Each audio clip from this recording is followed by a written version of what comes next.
เมยสูงค่าเมื่อได้เป็นวันที่16เดือนธันวาคมที่12ปี2025เป็นวันอังคารในตอนในข่าวสายหมอคอมมีโตนับมังกลามาฝากตอนปันพี่น้องค่ะจื้ออันไลใจจ้ามกามในค่ะเมื่อวันที่15เดือนธันวาคมที่12ปี2025นั้นที่วัดกกไทร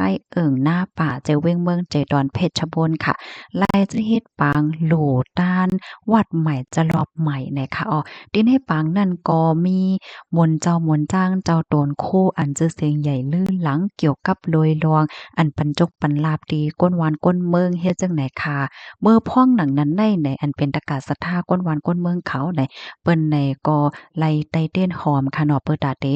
ย้อนจกย้อนลาบเพราะว่าไล่หมายโหหมายมันมาเหย้าเนี่ยก็จ้างเอากว่าจ้ามกามที่ลงปองจึงอันได้ออกในวันที่16ในเฮ็ดให้ย้อนไปยุ่มยำกันว่า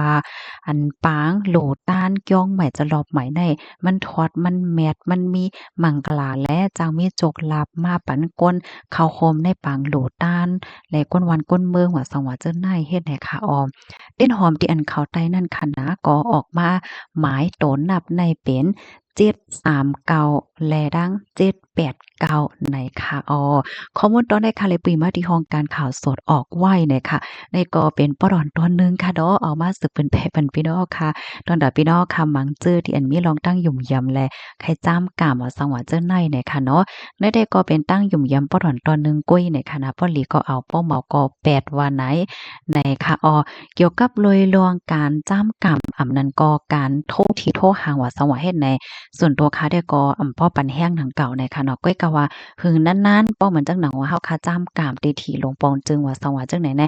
สร้างทุกข์ก็ซ้ำจังเป็นสะเทกว่าก็ซ้ำจังเป็นเลยอยู่ในค่ะเนาะในวันมื้อในข้าวใส่หมอหอมยอดสู้ปันให้พี่น้องค่ะอยู่ลีกินหวานแลมีจุกมีลาบกำลีกันกุ๊กก็คันนะโอนว่าภายในกรรมลีพองค่ะมื้อใด